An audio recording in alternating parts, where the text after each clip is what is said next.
Só queria dar uma palavrinha rápida. É bem rápida mesmo.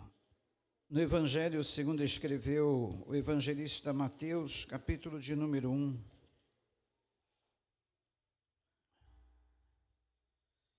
Mateus 1, do versículo 18 até o versículo 25. Mateus 1, 18 ao 25.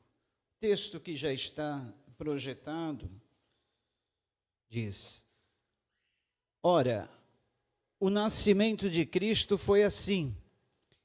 Estando Maria, sua mãe, desposada com José, antes de se ajuntarem, achou-se ter concebido do Espírito Santo. Então José, seu marido, como era justo, e a não queria infamar, intentou deixá-la secretamente. E projetando ele isto, eis que em sonho lhe apareceu um anjo do Senhor, dizendo: José, filho de Davi, não temas receber a Maria, tua mulher, porque o que nela está gerado é do Espírito Santo. E dará à luz um filho, e chamarás o seu nome Jesus, porque ele salvará o seu povo dos seus pecados. Tudo isso aconteceu para que se cumprisse o que foi dito da parte do Senhor, pelo profeta que diz: Eis que a virgem conceberá e dará à luz um filho, e chamá-lo-ão pelo nome de Emanuel, que traduzido é Deus conosco. Até aí. Senhor, que a tua palavra continue falando no nosso coração, como já tenho falado até aqui, através dos cânticos, da ensinação, de todas as apresentações. Nós possamos sair daqui, Pai, entendendo e conhecendo cada vez melhor o propósito da vinda, do nascimento de Jesus, a sua vida, morte e ressurreição por nós. Obrigado, Senhor, por esse presente que Tu nos deu. Através do Seu Filho Jesus, hoje nós temos a paz com Deus, a esperança, temos vida em todos os sentidos, e a eternidade, em nome de Jesus. Amém. Queridos, eu quero me deter somente no último versículo que nós lemos, que foi: a virgem ficará grávida e dará à luz um filho, e o chamarão Emanuel, que significa Deus conosco. Eu quero somente me deter nessa palavra Emanuel e em seu significado, que quer dizer Deus conosco. Eu poderia usar todos os recursos teológicos, bíblicos, para explicar o que significa Emanuel, Deus conosco. Poderia ir lá para as profecias do profeta Isaías no Antigo Testamento, poderia falar um pouco sobre a raiz da palavra, mas eu preferi trazer uma ilustração. E esta ilustração mostra bem o que quer dizer Emanuel, o Deus conosco. Num reino longínquo, um rei tinha um filho, príncipe, que desejava se casar. E ele estava ansioso na expectativa de conhecer quem seria a sua futura esposa, a princesa que ia morar no palácio real. E todos os dias aquele príncipe, ele saía até uma cidade próxima ali do palácio para tratar dos assuntos do seu pai. E para chegar até aquela cidade, ele passava por um vilarejo muito pobre, um vilarejo de pessoas bem simples, camponeses, pessoas, trabalhadores rurais. E numa dessas passagens daquele príncipe por esta aldeia, ele observa uma linda jovem e ele se sente enamorado por aquela jovem. E começa a pensar em seu coração como ele poderia conhecer melhor aquela jovem. Nos dias seguintes, ele volta a passar por aquele vilarejo, na esperança de reencontrar novamente aquela jovem pela qual ele se enamorara. E ele a reencontra, mas ele não tem como chegar nela. Ele é um príncipe, ela é uma camponesa. E ele começa a pensar, como é que eu vou fazer para conhecer essa jovem? Quem sabe propô-la em casamento e levá-la para morar em meu palácio. E ele pensa, ele chega à seguinte conclusão: bom, eu acho que eu vou trazê-la para conhecer o meu palácio e propor um casamento a ela. Mas aí ele pensa, mas talvez assim, eu não vou saber se ela me ama de verdade ou se está querendo casar por um simples interesse. Aí ele pensa, bom, eu vou me vestir como um simples trabalhador do campo, vou me aproximar da jovem, fazer amizade com ela, conquistá-la e depois eu revelo minha verdadeira identidade. Ele pensou, mas logo em seguida ele disse, não seria justo, seria mentira, eu estaria montando uma farsa. E ele pensa uma maneira, uma estratégia de conhecer aquela jovem, começar a conversar com ela, quem sabe travar um relacionamento, quem sabe depois pedir em casamento. E a estratégia que ele resolveu adotar foi a seguinte: abandonar o palácio do seu pai, abandonar todas as regalias do palácio, a vida que ele levava no palácio, ir morar lá naquela aldeia, se tornar também um camponês, arrumar um jeito de se aproximar da moça, conhecê-la, travar uma amizade, um relacionamento, para quem sabe depois propor um casamento. E assim o fez. O jovem príncipe se despediu do rei, o seu pai, tirou todas as roupas reais, colocou uma roupa bem simples e foi morar naquela aldeia. Arrumou ali um emprego braçal.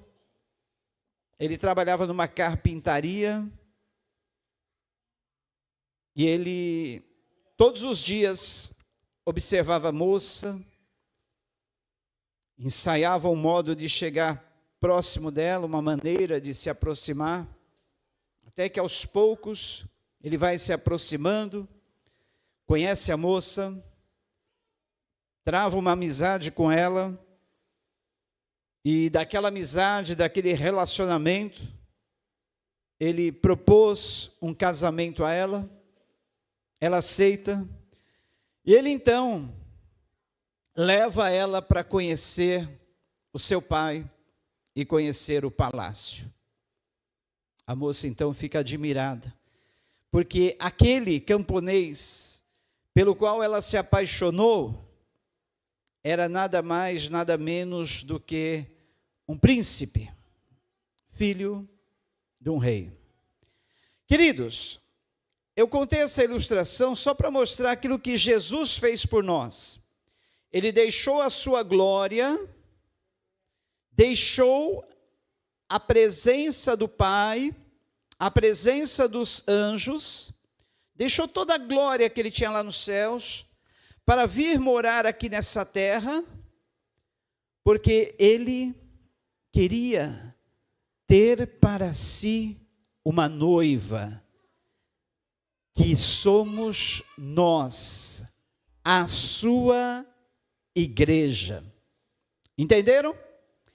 Jesus desceu do céu, deixou a sua glória, veio morar aqui, nas partes baixas da terra, nesse mundo podre, nesse mundo sujo, nesse mundo imundo, para se aproximar de nós, para se tornar homem como nós, para ter um relacionamento pessoal conosco, para nos conhecer, para que nós pudéssemos conhecer a Ele, conhecer Deus através dEle,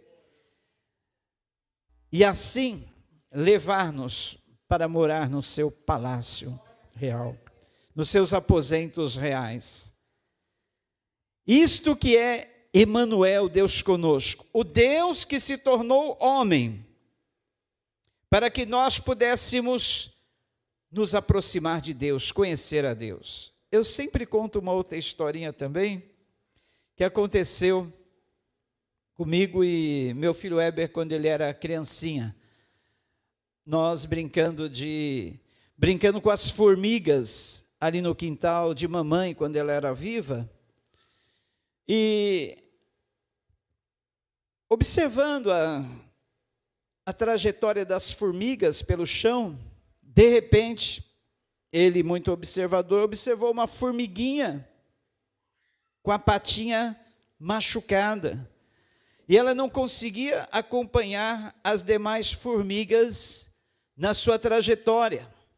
E ele começa a ficar triste, porque, pai, todas as formiguinhas aqui andando em círculo, e essa formiguinha aqui está caidinha no chão, paradinha, com a patinha quebrada. O que a gente faz, pai? Eu pensei, se eu for ajudar essa formiguinha, querer tratar da pequena patinha dela, eu vou acabar de matá-la, porque minha mão é muito grande perto dessa formiguinha pequena. Não tem como. Nenhum veterinário vai conseguir dar jeito para essa formiga. Aí, surpreendentemente, o Weber disse assim, ele tinha nessa época uns 4, 5 anos, ou menos. Ele falou, pai, tive uma ideia.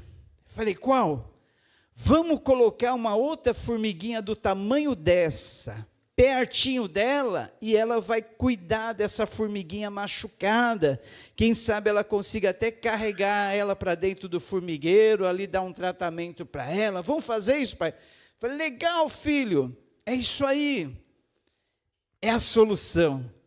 E não é que deu certo? Pegamos com todo cuidado uma outra formiguinha do tamanho daquela, colocamos juntinho, e ela começou ali a mexer com a outra formiguinha, e parece que deu resultado. É exatamente isso que Deus fez conosco.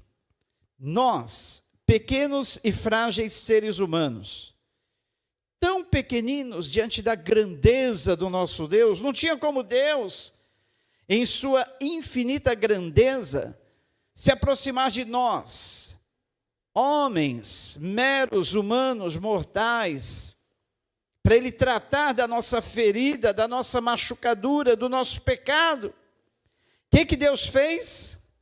Enviou o seu Filho Jesus em semelhança de homem, igualzinho a nós, para viver igualzinho a nós nesse mundo, para tratar das nossas feridas. Aleluia!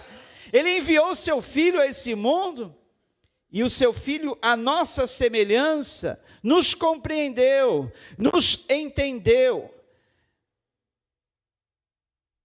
ficou sabendo como é a dor de um ser humano, como são as lutas de um ser humano, do homem, no seu dia a dia. Ele viveu como homem, 100% homem, e ao mesmo tempo 100% Deus. Jesus, a Bíblia diz que ele foi tentado em tudo a nossa semelhança, mas sem pecado. Ele sentiu fome, sentiu frio, sentiu sede.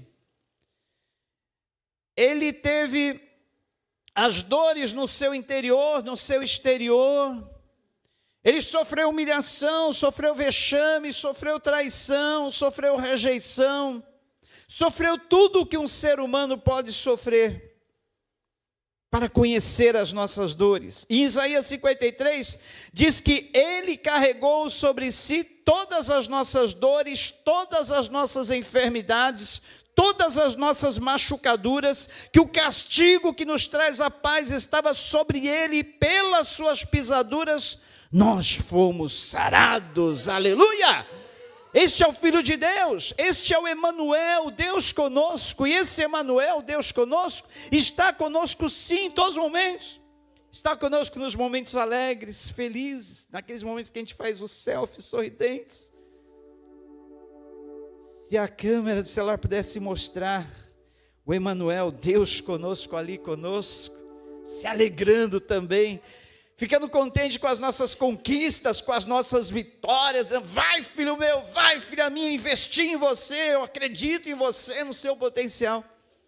Ele está conosco quando nós choramos, quando nós nos frustramos, quando nós nos decepcionamos, quando nós achamos que estamos sozinhos, quando nós achamos que não temos ninguém. Ele está conosco, Ele é o Emanuel, o Deus conosco, sempre conosco, nunca nos abandona. Ele diz: eis que eu nunca vos deixarei, nunca vos abandonarei, não vos deixarei só nem um momento. Em Mateus capítulo 28, os versículos 18 a 20, o Senhor diz: eis que eu estou convosco todos os dias até a consumação dos séculos, todos os dias. Isaías 43, o Senhor nos diz: quando passares pelas águas estarei contigo, quando pelos rios eles não te submergirão, quando passares pelo fogo não te queimarás, nem a chama arderá em ti, porque eu sou o Senhor, o teu Deus, que estou sempre com vocês, sempre conosco. Ele é o Emanuel, o Deus conosco, aleluia! Olha que privilégio, nós temos Deus, o Emanuel, conosco, o tempo todo. 24 horas, Ele conhece cada uma das tuas lágrimas, Ele conhece cada uma das tuas dores, Ele sabe dos nossos dissabores, Ele sabe das nossas decepções, Ele conhece as nossas frustrações, Ele sabe dos nossos desejos, Ele sabe quando nós estamos desanimados, no limite. Ele conhece, nos conhece por dentro, nos conhece por fora. Salmo 139 diz que antes que nós nos formássemos no ventre da nossa mãe, Ele ainda conheceu a nossa substância informe, e Ele entreteceu cada tecido, cada osso, membro, órgão do nosso corpo, dentro do nosso ventre, dentro do ventre da nossa mãe. Ali Ele já conhecia o nosso futuro, já sabia de cada um dos nossos dias. Ele escreveu um diário contendo todos os bons pensamentos a nosso respeito, e o mesmo Salmo diz que a somatória desses pensamentos bons que Deus tem a nosso respeito excede em número aos grãos de areia que estão em todas as praias do mar ou dos mares. Este é o Emanuel, o Deus conosco, o Deus que promete nunca nos abandonar, nunca nos deixar, nem um momento, nem um só segundo. Olha o privilégio que nós temos, queridos. Olha o privilégio de termos esse Deus Emanuel conosco. Eu quero dizer para você, meu querido e minha querida, se você ainda não abriu o seu coração para receber esse Emanuel na sua vida, aceitar o perdão que Ele te oferece na cruz, receba hoje mesmo Ele em seu coração. Aceite o perdão que Ele tem para te oferecer, a vida, a paz, a segurança, a eternidade, o perdão de todos os pecados. Olha, quando nós recebemos o Emanuel, o Deus conosco, nós não recebemos só a presença dEle, não. Além da presença dEle, nós recebemos todos os privilégios, todos os benefícios de tê-lo conosco. E o maior deles, sabe qual é? O perdão de todos os nossos pecados. Perdão de todos os nossos pecados.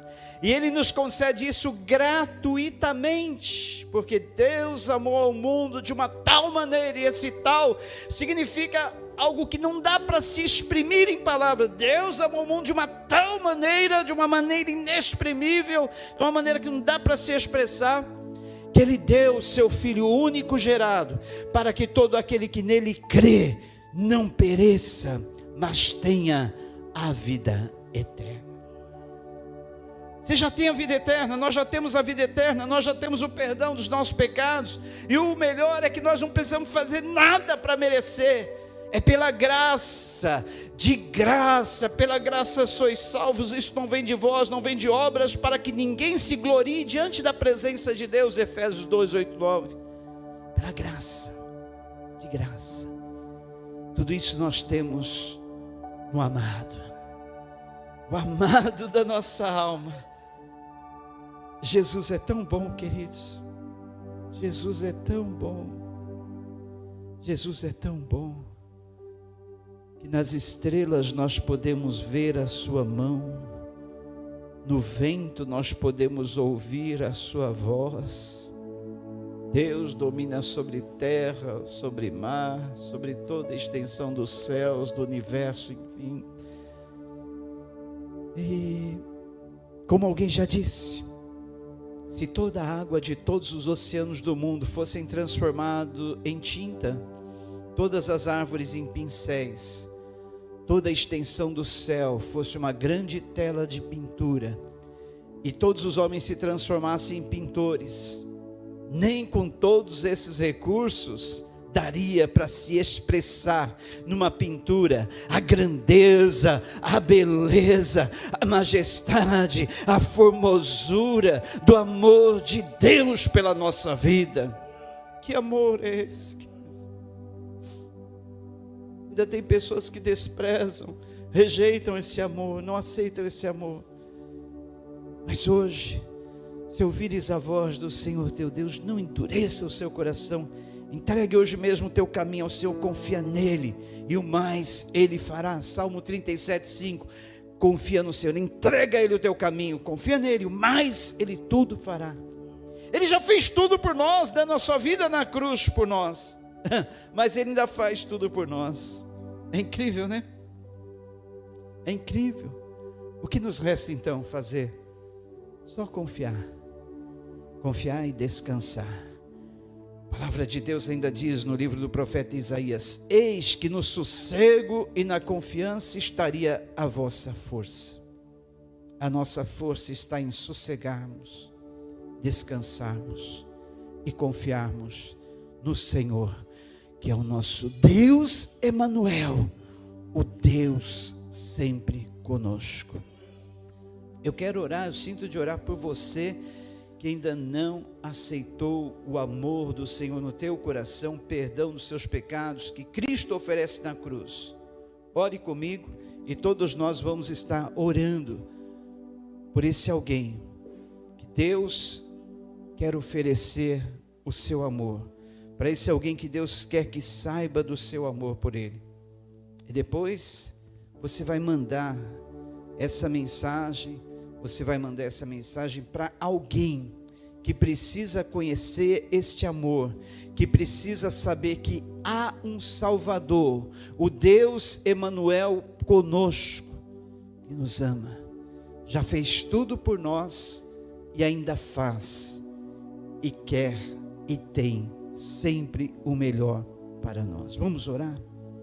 Primeiro nós agradecemos a Deus pelo seu grande e infinito amor,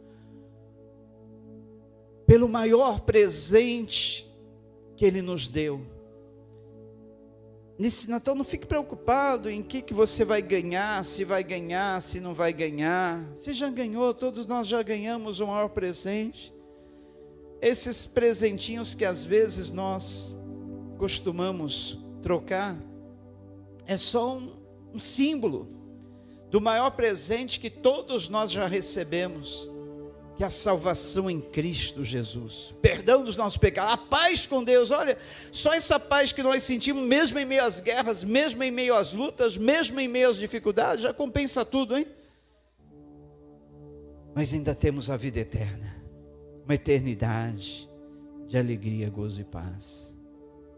Então Jesus, Ele fez tudo por nós, e cabe a nós só agradecermos a Ele e darmos a nossa vida a Ele, entregarmos nossa vida a Ele. Oramos. Senhor, Obrigado, Deus. Obrigado por esse presente a nós dado. Pelo teu Filho Jesus, pelo Emanuel, o Deus que está conosco o tempo todo. O Deus que atua em nós, por nós, e faz tudo, sem ao menos merecermos. Obrigado, Senhor. Nós só temos que te agradecer. Nada podemos fazer, nada, nenhum mérito nós temos, nenhum merecimento, nada. Mas a ti, Senhor, nós damos o nosso louvor, a nossa vida entregue no teu altar. Receba, Senhor, a vida de cada um aqui. Receba a vida dessa pessoa que está fazendo essa entrega agora. Recebe, Senhor, o nosso ser é todo teu, somos teus, Senhor. E tu és nosso, o nosso Deus, Emanuel, o Deus conosco. Que assim, não só nesse Natal, não só nesses dias que o mundo convencionou para celebrar o nascimento de Cristo, mas que todos os dias, em cada dia da nossa vida, nós possamos lembrar que temos um Emanuel, um Deus conosco, sempre, em todos os momentos. Não vai haver lugar para depressão, não vai haver lugar para solidão, não vai haver lugar para tristeza. Se você pôr isso em mente, que o Deus Emanuel está sempre presente com você, 24 horas por dia, todos os instantes, todos os momentos. Vamos dar uma linda salva de palmas para esse Deus Emanuel, Deus presente. Mais forte, é para Ele.